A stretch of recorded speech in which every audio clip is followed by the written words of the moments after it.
가족들에 대해서 얘기를 하려면 제가 마음이 많이 슬퍼집니다.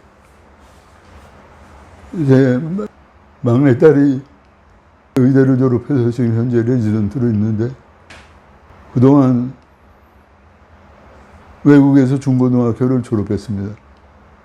그러다 보니 아빠하고 항상 멀리 떨어져서 살았죠. 그때만 해도 제가 왕성하게 활동하던 때입니다. 또 주말 같은 때는 몰라도 방학 때나 기회가 있으면 식구들하고 같이 시간을 나누고 했던 그런 시절이 있었는데 아침 에는 외국에서 공부하느라고 아빠랑 그렇게 어울리지를 못했습니다. 그런데 이제 한국에 돌아와서 대학생활, 의사생활을 할 때쯤 됐는데 아빠가 이런 병에 걸려서 제대로 애들과의 관계를 유지하기가 어려웠기 때문에 걔는 항상 많은 불만이 있습니다. 특히 어렸을 때 그렇게 신앙이 좋던 애가 하나님을 원망하고 많이 괴로워하는 것을 보았습니다. 제가 가족들하고의 관계를 얘기할 때 항상 막내 생각이 납니다. 더군다나 저의 집사람은 10여 년 동안을 저를 옆에서 케어해 주느라고 많은 고생을 했습니다. 제가 지금은 많이 여유였지만 몸무게가 많이 나갈 땐 80kg까지 나갔던 사람입니다. 그러니 한번 넘어지면은 일으켜 세우는데 보통 어려운 문제가 아니죠. 제가 파킨슨 병이 걸린 이후 집에 돌아오면 평균 2번 정도는 넘어집니다. 밖에서는 전혀 안 넘어지는데 집에 들어오면 이제 모든 게 릴렉스 되니까 그런 방어 기전이 없어지는 것 같아요.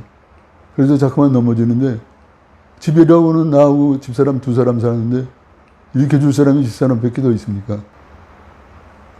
우리들 속된 말로 마누라 골병 들게 만드는 병입니다. 그런데도 제 못난 성품은 그거를 고마워하고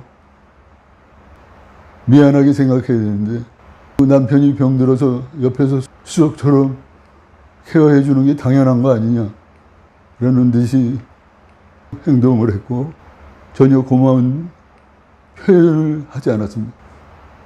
환자가 갖고 있는 이기심이죠.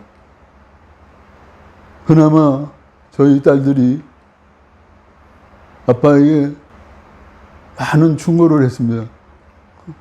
그 아빠를 일으키고 세우는 게 얼마나 어려운 줄 아냐고. 아빠는 그걸 왜 모르느냐. 엄마가 힘든 거를. 처음에는 그것도 모르고 지내다가 나중에야 깨달았습니다. 여러분들 정말 파킨슨 병이 걸린 여러분들 꼭 잊지 마십시오. 가족들의 슬픔과 가족들의 섭섭함 그거는 이루 말할 수가 없습니다. 그들이 표현을 못하고 표현을 안 해서 그렇지 그들의 마음을 이해할 수 있어야 여러분들도 행복한 병상 생활을 할 수 있습니다. 가족분들에게도 제가 부탁하고 싶은 것은 어떠한 경우에도 환자들의 마음의 상처를 주지 않도록 노력하시기 바랍니다. 특히 파킨슨병 환자들은 여러분들 알다시피 도파민은 즐거움의 호르몬입니다. 그 호르몬이 줄어들었으니 얼굴도 강직이 오고 몸도 강직이 옵니다. 그러면서 마음의 상처가 쉽게 오는 것이 파킨슨 환자들의 특징입니다. 내가 몇십 년을 당신을 위해서 고생했는데 당신이 왜 이런 식으로 나가느냐라고 얘기를 하면 이해는 하지만 심한 우울증에 빠지게 됩니다. 가능하면 서로가 상처를 주지 않도록 특히 파킨슨 환자들은 제가 다시 말씀드리지만 즐거움의 호르몬이 이미 소실돼서 다른 사람들에 비하면 훨씬 작거나 아니면 거의 없는 상태입니다. 그런데 어떻게 즐겁겠습니까? 그런데다가 가족들까지 오해를 하고 아니면 이해를 못 해주면 그 삶은 너무나도 비참해지기 시작합니다. 가족과 파킨슨 환자의 관계는 다시 한번 말씀드리지만 정말로 잘 이루어져야 되며 서로가 서로를 위로하고 힘이 될 수 있기를 간절히 바랍니다. 끝으로 이 책을 쓰도록 계속 권유하고 책을 쓸 동안도 같이 웃자나 아니면 제가 나이 든 사람으로서 젊은 사람들이 잘 이해하지 못할 단어나 어떠한 문자들을 교정해주고 적절히 배치해 주었던 저희 큰딸 소은이가 있습니다. 소은이에게도 많은 빚을 졌습니다. 정말 고맙고 큰 힘이 되었음을 이 자리를 통해서 말씀드립니다. 제 신앙이 이 병을 앓게 된 후에 많이 요동을 쳤습니다. 그러나 결과적으로 결론은 첫째, 치유자이시고 우리를 진정으로 사랑하시는 하나님이 치유 은사 주심에 대한 전폭적인 믿음이 필요합니다. 믿음 없이는 결코 치유될 수가 없습니다. 둘째는 비록 완전히 치유가 되지 않을지라도 파킨슨의 발병과 그 증상이 하나님의 계획 안에 들어있다면 저의 그 질병을 통해서 구원의 역사가 일어날 수도 있습니다. 그 중에 어떤 것인지 그것은 여러분이 기도하면서 판단하실 수 있을 거라고 생각합니다. 하나님이 저희들 의사가 환자를 치료하는데 어느 정도 역할을 하는지 여러분들도 궁금하실 겁니다. 제가 이 파킨슨 병의 상황을 세세히 기록하며 간증할 때 생각났던 사건을 하나 소개해 드리겠습니다. 제가 토요일마다 장로 성경 모임이 있었습니다. 하루는 저희 교회 목사님이 불현듯이 저에게 질문을 하셨습니다. 하나님이 환자의 치료와 또 회복, 완치에 몇 % 관여하시는 것 같으냐.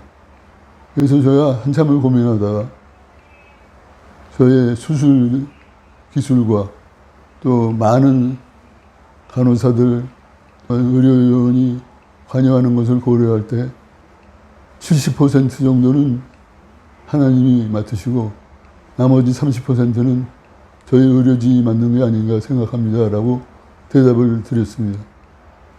그 이후에 우연찮게 저의 환자들 사이에 수술상처 감염이 발생하기 시작했습니다.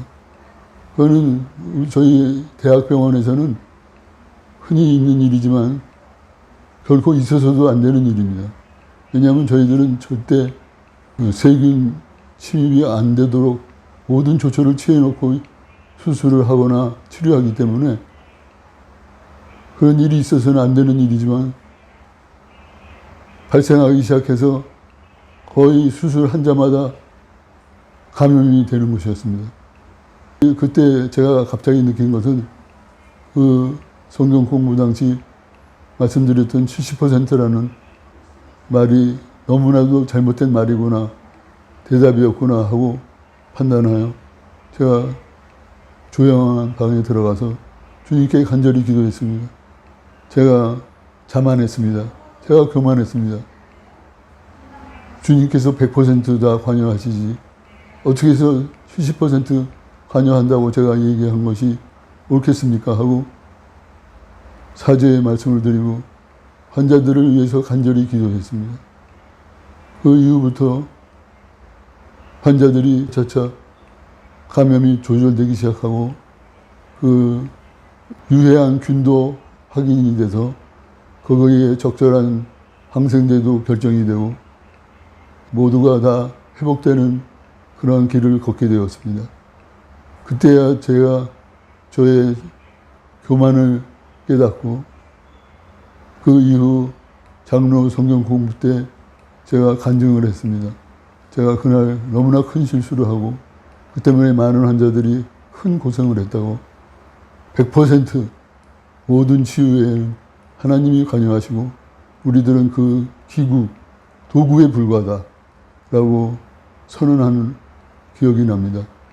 치유자이신 하나님께 영광을 올립니다.